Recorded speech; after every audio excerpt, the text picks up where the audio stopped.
بسم اللہ الرحمن الرحیم۔ اردو میں آج کا جو ہمارا ٹاپک ہے وہ درخواست لکھنے کا طریقہ اور درخواست کے حصے۔ درخواست اس تحریر کو کہتے ہیں جو ایک طالب علم اپنے تعلیمی ادارے یا سرکاری ملازم یا عام شہری کسی افسر مجاز کے پاس بھیجتا ہے۔ ہدایات دیکھیں۔ درخواست میں ایک حصہ ہوتا ہے سرنامہ۔ سرنامہ میں کیا ہوتی ہے؟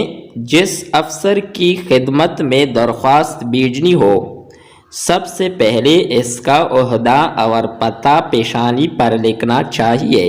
مثلاً بخدمت جناب ہیڈ ماسٹر صاحب، یا بخدمت جناب پرنسپل صاحب، یا بخدمت جناب ڈی سی صاحب۔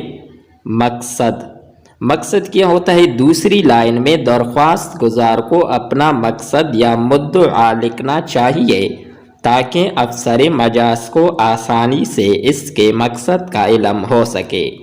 مثلاً درخواست برائے بیماری، یا درخواست برائے مالی امداد، یا درخواست برائے ملازمت، یا درخواست برائے رخصت، یہ ہوتا ہے مقصد۔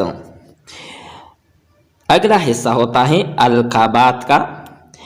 تیسری لائن کے بیچ میں یا آغاز میں جناب اعلیٰ سے درخواست کا آغاز کرنا چاہیے، یعنی جناب عالی لکھ کر اس سے باقاعدہ طور پر درخواست کا آغاز کرنا چاہیے۔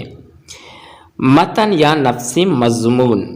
اور حصہ نفسی مضمون صاف اور واضح ہونا چاہیے کہ ان کے یہی درخواست کا اصل حصہ ہوتا ہے، جس سے درخواست کا مقصد واضح ہوتا ہے۔ نفسی مضمون کو مؤدبانہ اور دعائیہ الفاظ پر ختم کرنا چاہیے۔ آخر میں اختتام ہے، درخواست کو کس طرح ختم کرنا چاہیے۔ درخواست کے اختتام پر الغرض لکھ کر نیچے اپنا نام اور پتہ لکھنا چاہیے۔ علاوہ ازیں نام اور ایڈریس کے نیچے تاریخ کا اندراج بھی کرنا چاہیے۔